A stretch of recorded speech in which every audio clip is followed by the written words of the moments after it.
तो class 10th देखो यार, जैसा कि आज हम जो टॉपिक कर रहे थे क्वाड्रेटिक इक्वेशन, वहाँ पे टॉपिक हुआ था डिस्क्रिमिनेंट के बारे में, यानी कि क्वाड्रेटिक इक्वेशन में डिस्क्रिमिनेंट क्या होता है। जैसा मैं तुम्हें बताया था क्या होता है ये नेचर ऑफ रूट, ये डिस्क्रिमिनेंट का फॉर्म लगा बी स्क्वायर माइनस का 4ac था। अब हमें ये सब तो पता है, फिर मैंने तुम्हें यही बता दिया बी स्क्वायर माइनस 4ac यानी डी की वैल्यू ग्रेटर देन 0। तो रूट्स क्या थे, रियल एंड रूट्स रियल थे और अनइक्वल थे। Equal to 0 roots are real and equal. अगर लेस देन 0 तो रूट्स आर नॉट रियल।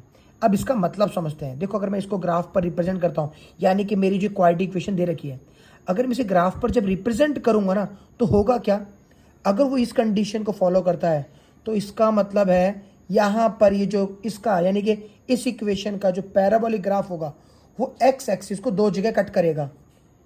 अब वो डिपेंड करता है, अगर हमारी वैल्यू यानी कि यहाँ पर जो इक्वेशन गिवन है उसमें दोनों एक्स पॉजिटिव है, दोनों पॉजिटिव नेगेटिव है, या एक पॉजिटिव एक नेगेटिव है, तो वो उसके अकॉर्डिंग कट करेगा। इसका मतलब सिंपल सा है कि एक्स को कट कर रहा है।